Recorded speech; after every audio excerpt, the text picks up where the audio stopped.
As Curtis mentioned, I'm probably the only forester on campus today, so I'm kind of the minority. But I'm going to talk a little bit about woodlot management. And when you look at why folks in Ohio own woodlands, timber management comes way down here on the list. Only about 20% of woodland owners in Ohio say timber management is one of their reasons for owning woodlands. But what we found is a lot more people harvest timber than that. So if you think about it, they harvest, but they're not planning to harvest. With farmers, when I talk to farmer audiences, I ask why you own woodlands, and a lot of folks say, well, it's just kind of part of the farm. It's there. And where is it? It's probably on those wet soils that don't drain or the steep soils. But what I highly recommend is your woodlands are a resource that you have on your farm. And if you've got that resource, it probably can't provide an annual income for you. I guess there's some possibilities for that. But for timber, it could be that periodic income that could be valuable for you. So having a plan for your woodlands is a good thing. It's good to have reasonable goals. It's good to know what you've got out there so you can set goals for that woodland. And that helps you focus your energy. You can do a little bit of investment of time in your woodland. You can increase productivity quite a bit. And then also, if you down up here, it's not as common. Down in southern Ohio, there are a lot of properties that are almost all woodland. So if you're all woodland, you want a property tax reduction, then you need a management plan for your woodland as well. This is just something I like to throw up because a lot of people don't know it's out there. It's a place that you can go online and create a management plan for your woodland. It's a good place to track what you're doing and what you've got going. And it's got some great mapping tools. So even if you're farming and you need a mapping tool to figure acreages and distances, it's a pretty nice piece of software. Again, it's mylandplan.org. Great place to go. You can actually trace around your different stands in your forest or your different fields, get your acreage estimates, get your linear distances, and then it creates a table with all these acreages. So it's a nice place to track what you've got going. So one of the first things I recommend if you have a woodland is to have an inventory, know what you've got. How do most people decide about selling timber? If they end up selling timber, they get a knock on the door and they get an offer. Gosh, you know what? I'm logging next door and today is the day. If you make a deal with me today, I can offer you a little bit more money. And they throw numbers around like, you know, gosh, if I go harvest this, take it to the mill, I'll give you 50% of what I get. It'll be about 10 grand.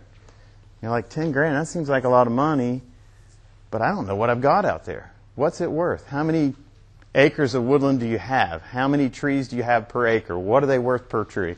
So a good inventory is really needed for a management plan. You got to have that base number. You got to know where you're starting to know if you're making improvements. Gives you an idea what your resources are. What's your timber value? What's the potential for the future? For a lot of people that own woodlands, they like to hunt. They like the wildlife aspect. So what's the habitat like?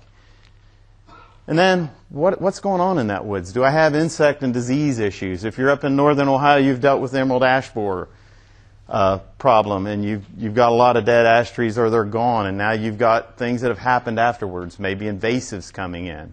So just what's going on in your forest? How crowded is it? You know, how well stocked is it, is the term we use? Are there forest health issues we should deal with? All that's part of that inventory process. Another good reason to have an inventory is to determine your timber basis. So if you have a timber sale, you're going to pay taxes, capital gains taxes. You're going to pay Uncle Sam and Uncle John, right? Uncle John, the governor. So you're going to pay state and federal taxes. Typically, a lot of people that sell timber pay capital gains tax on the full amount of the sale. But if you have a timber basis, you had an inventory close to the time you purchased it, you figured out when I purchased this property, a third of it was timber value, so a third of my purchase price is timber, then I can reduce my income from my timber sale from that basis. I'm paying on the net instead of the gross. So it can be a big tax savings. So those folks that are acquiring new land with timber on it, get a timber basis. Get an inventory, get an estimate of the value. And then it helps to figure out when it's time to harvest. A lot of people make the mistake of harvesting just because they get the knock on the door, they have the need. But there's a time when it makes the most sense. We can actually do calculations to figure out, gosh, this financially makes the sense right now. And there's lots of stuff that we collect with an inventory. But one of the big factors is quantity is big when it comes to timber, but quality is what really drives it. A board foot of timber can be worth a few cents a board foot, or it can be worth several dollars a board foot. So that's where the prices vary. If you've got small woodlots, your goal probably should be to manage for the best quality that you can get. And again, this is an old photo that Randy Heiligman used to use a lot. Whether you plan on harvesting timber or not, you should have an idea what it's worth. So when you get the knock on the door, or you know what that resource is like, or you sell the property, how often does timber value come into that property discussion? A lot of times it doesn't. So one of the things we like to do, farmers have fields. In forests, we have stands. We typically break a forested property up into stands, which are groups of trees with similar age, similar site quality, similar species mix. So we manage those as units instead of managing the whole property from fence to fence. A lot of times when a timber sale happens, a logger approaches you, they harvest whatever they want out of the whole property. But it may make sense to focus on a certain area because it's ready, let another area go a little bit longer. So we recommend highly that you have your woodland property divided into stands. We look a lot at forest health. What do you guys see with that tree and gals? Real healthy looking tree? Trees aren't any different than any other plant out there. They need light. That tree is very crowded. It's not very healthy. In fact, it died shortly after I took the picture, within a year or two. That tree was 55 years old. It was a black oak. It was about this big in diameter. This tree on the same site is a black oak, 55 years old, that was about 15 inches in diameter. The difference is it wasn't as crowded. So we do a lot in forest management with managing how crowded it is, how dense the forest is. If you plant corn at 3 by 3 inch spacing in the rows and the rows are 3 inches apart, you're not going to get good production. A lot of our forests are too crowded, so we can do a lot by doing thinnings to increase the growth rates. And what we do when we thin, we pick out the trees that meet our goals, the highest quality potential trees, and give them the space. Remove the lower quality trees so that we're putting the growth on the good value trees. So what's maturity? How do we decide if a tree's mature? We'll talk about it in a little bit. To measure a tree, it's pretty simple. When we're trying to figure out how many board feet are in that tree, we need to know something about the diameter of the tree. And we usually measure that here at breast height, 4.5 feet above the ground. We measure the height or the length of that piece of usable wood. We estimate how much it tapers, and then we come up with an estimate. Fortunately, there are tables out there for it. There is some pretty complicated math, but we can get that from a table. What a lot of people don't realize when it comes to value of a tree, most of that value is in that butt log. It's in that bottom 16 feet. So we worry about stretching that tree to 3 and 4 logs tall. Really, most of our value's down here anyway. Who knows how tall a log is in Ohio? If you're buying wood, buying and selling wood. Does anybody know what a log is? I don't remember. I'm at the different audience here. A log is 16 feet. So typically when we measure tree heights, we're measuring to the nearest half log or the nearest 8 feet.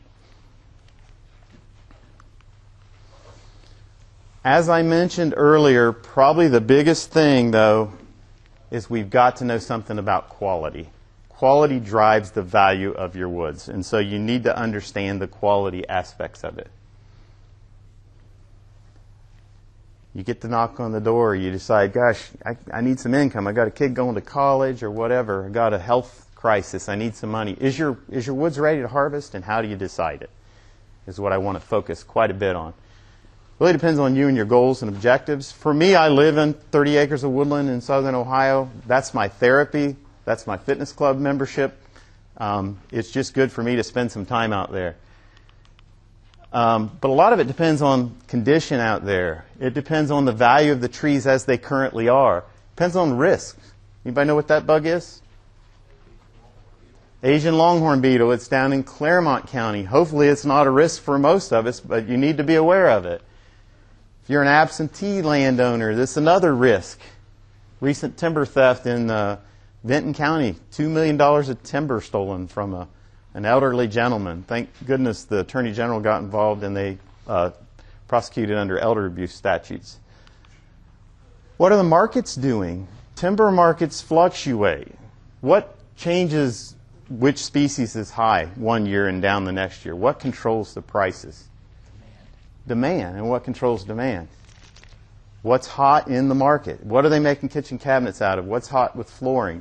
So if you've got oak and oak prices are down, paying attention to those markets and waiting till they start on an upswing may make some sense for you. And then are your trees mature and ready to harvest? So there's a lot of variables. So how do we determine if they're mature? There's a great publication. I hate to say this because Penn State has kind of kicked some Ohio State butt lately, but they've got a great publication, To Cut or Not to Cut, Tree Value and Deciding When to Harvest. Mike Jacobson put this pub together. It's a wonderful publication. By the way, I made 30 copies of handouts and left them in my car. So if anybody wants handouts, I can grab those afterwards in about 5 minutes if anybody wants handouts of these.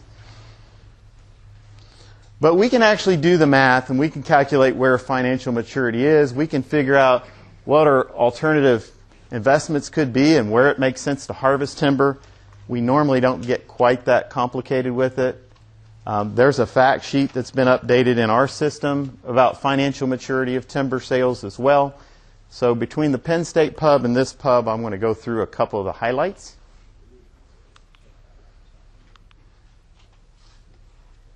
Pretty common sense stuff. As a tree increases in diameter and height, it's going to increase in volume, right? And value, typically. As diameter at breast height increases, and usable height can also increase, which adds volume.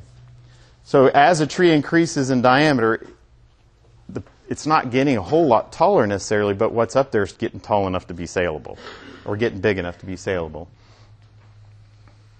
And then smaller trees typically can't bring higher value. A small diameter tree can be used for pulpwood. Get a little bit bigger, maybe you can be used for pallets. And as it increases in value, or in size, the value of the product that can be used increases as well. And the quality typically increases. When a tree's small, it's got branches down low. Those branches shed off, and as they get covered up with clean wood, they become more valuable because they have less defect. Less defect, more value. So to really be high quality trees, they typically have to be bigger to get there. One thing that a lot of people don't realize is the quality, and that's where you probably need some help. But as a tree, if a tree can increase in grade or quality, you want to hold on to it until it makes that jump, because that's where you're going to make an increase in your value of that tree. It might be worth 10 cents a board foot as a low-grade saw log, but as it grows into a higher-grade saw log, it might be worth 50 cents a board foot. If it gets into veneer, it might be worth a couple dollars a board foot. So you want to be able to take advantage of those increases in value. Not only increase in volume, but those big jumps in categories. And I'm going to skip most of these because I think we're going to be pushing it on time. But as a tree gets bigger, it's 1 inch in diameter on a big tree is a lot more wood than 1 inch in diameter on a small tree. So you're putting on more volume as well as on the bigger trees, as long as they're growing. But there's a point when they start slowing down. So that's the whole deal that we're trying to do, is we're trying to put volume on trees, but we're also trying to take advantage of increases in quality, increases in value. And here's a great slide from that Penn State publication. Down here we've got pulpwood. It might be worth, well, they actually sell pulpwood how? How much is it worth a board foot? We probably don't even know because they buy it by the ton. Same way with firewood. We buy it by the cord. We don't even bother to figure it out on a board foot basis because it's pennies. Then as we get into small saw timber, the value increases. We might get into 10 or 15 cents a board foot. As we jump into medium saw timber, those higher grade logs, we might be getting up into 50, 60 cents a board foot. And then as we go up into veneer, it can be worth dollars a board foot. Sometimes the diameter, there is a cutoff for these things. And if you cut it before it reaches that next class, you're missing a big opportunity to make money. Because not only are you increasing in volume, But once you jump up, that volume is worth more per board foot. So that's the opportunity you don't want to miss. This slide, lots of detail here, but the thing to keep in mind, a forest can put on some volume in a year. Those are growth rates in board feet per year. So on a good quality site, an 80-year-old forest can put on 400 board feet a year. So you're putting on value. If each board foot is worth 50 cents a board foot, you can be increasing in value by a couple $100 an acre. On a lower quality site, it's not going to be as much, but you'll notice they kind of peak out here at about 80 years. For saw timber in Ohio, about an 80-year rotation is what we're looking at. Usually we're not making a lot of money if we're cutting it a lot younger than that.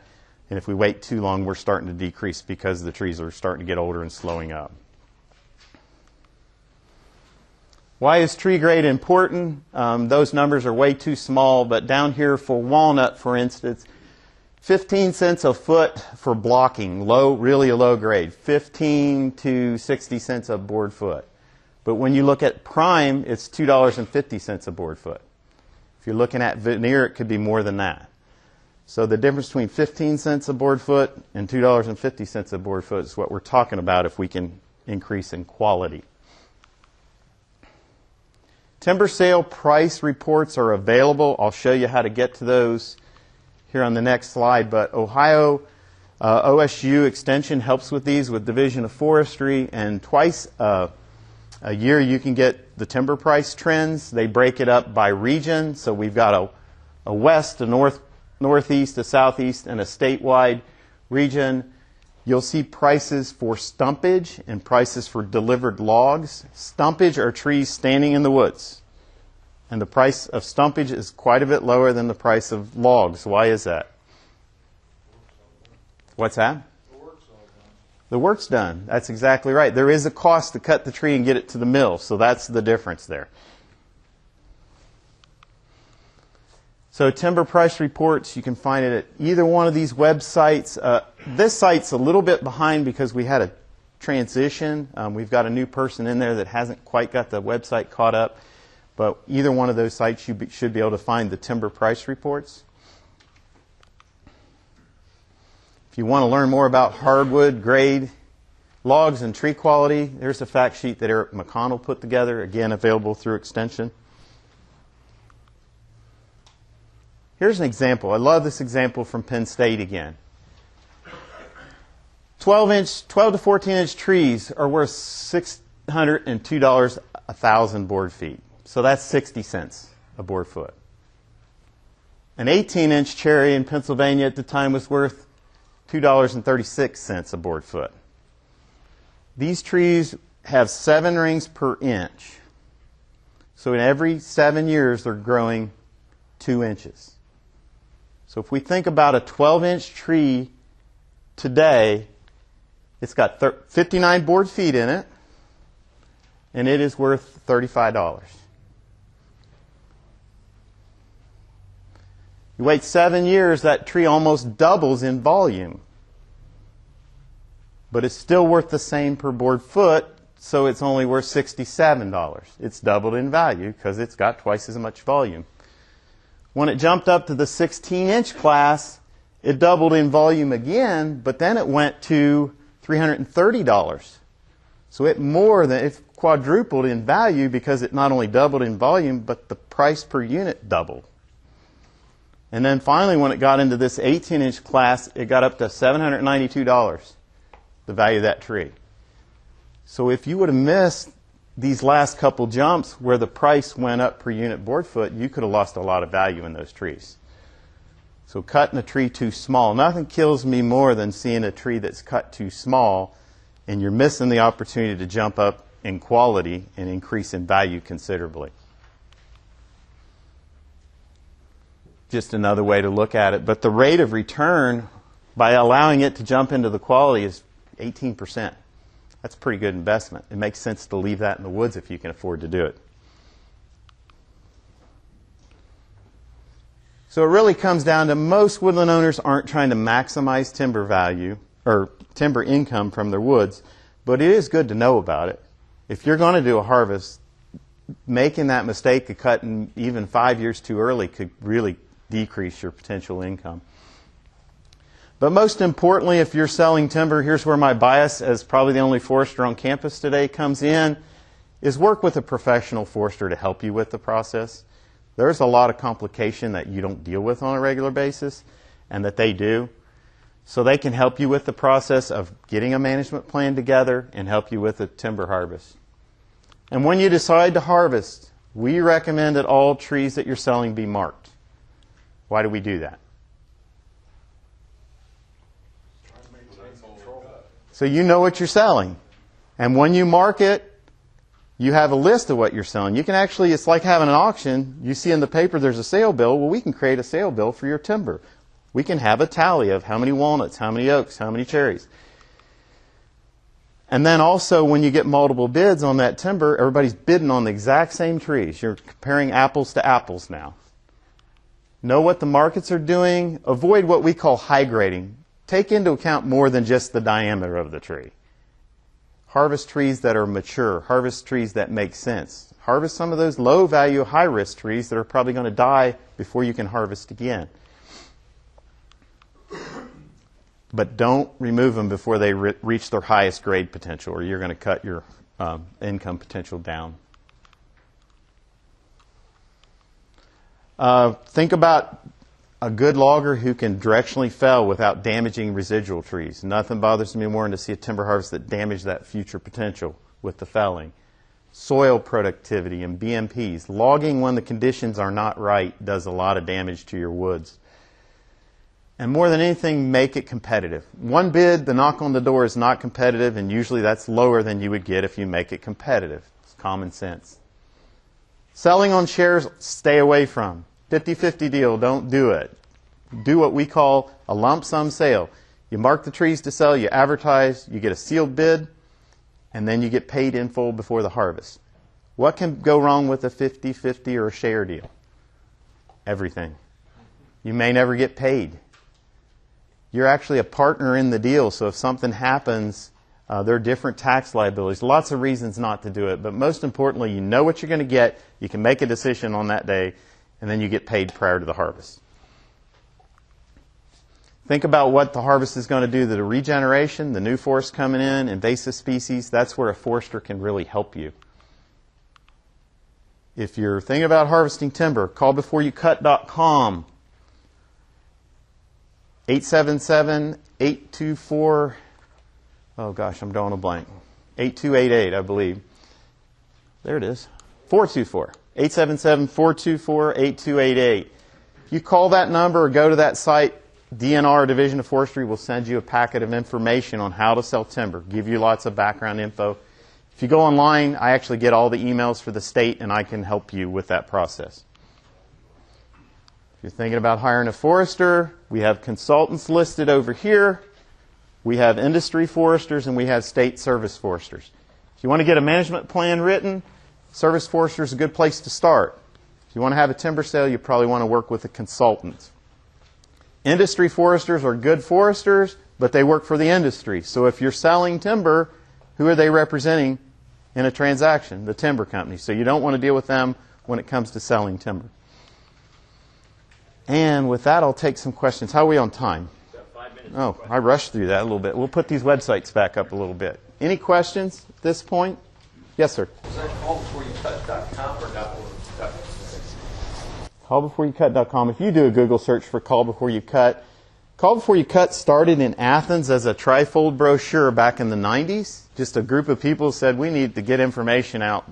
Not trying to talk anybody into it or out of it, but just giving them information.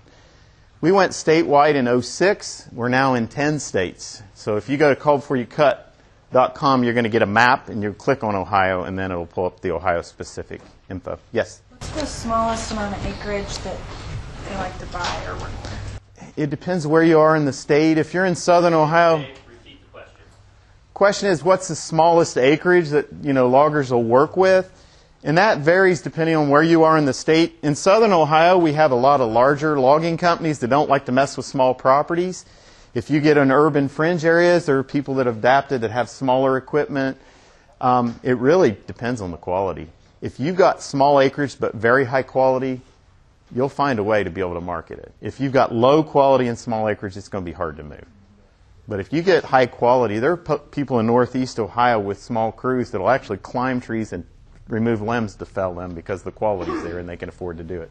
Yes, sir. Maple syrup is that one or two things. You either take the timber or you take the syrup. You can't have. Yeah, if you do maple syrup production, you're going to decrease the quality considerably, especially in that butt log where most of your value is. So you could get some usable product above that, but it's going to reduce your quality considerably.